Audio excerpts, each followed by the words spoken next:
This channel's content is strictly for educational and informational purpose and does not endorse or promote any form of violence, harm, illegal activities, self-injuries and communal disharmony.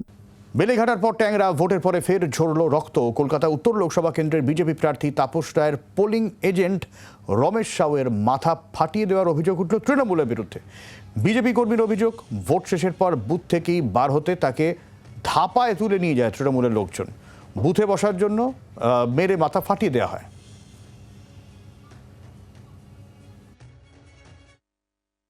283 নম্বর বুথে বসেছিল।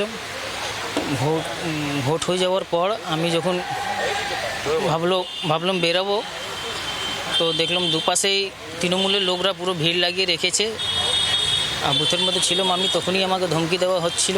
তো গাড়ি দেখলাম auto আসছে কিনা, ততক্ষণ সব তৃণমূলের লোকরা বাইক নিয়ে অনেকজন সঙ্গে সঙ্গে চলে আসলো। ওইদিকে কেন্দ্র বাহিনী একটু আগালো, ওরা সব চলে আসলো, এসে আমাকে টেনে একটু ওইদিকে নিয়ে গিয়ে আমাকে মারলো সবাই। আর আমাকে বাইকে তুললো, আবার আমাকে মাঝখানে বসালো।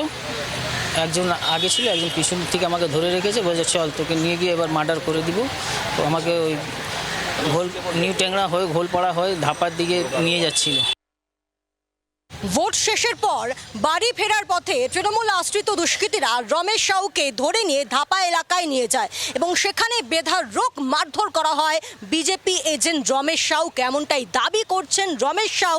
এবং এই হামলার পিছনে রয়েছেন তৃণমূল কাউন্সিলর জীবন সাহার অনুগামীরা, এমনই গুরুতর অভিযোগ করছেন বিজেপি এজেন্ট রমেশ সাউ। থানায় অভিযোগ জানানো হয়েছে এবং এই বিষয়ে এখনো অবধি তৃণমূল কংগ্রেসের প্রতিক্রিয়া হচ্ছে, তারা পুরো বিষয়টি বা পুরো যে অভিযোগ উঠে আসছে সেই অভিযোগ উড়িয়ে দিচ্ছে, মানতে নারাজ তৃণমূল কংগ্রেস। ক্যামেরায় তরুণ দাসের সঙ্গে পায়েল অধিকারী, রিপোর্ট জি 24 ঘন্টা। বাংলার আওয়াজ, বাঙালির আবেগ, জি 24 ঘন্টা।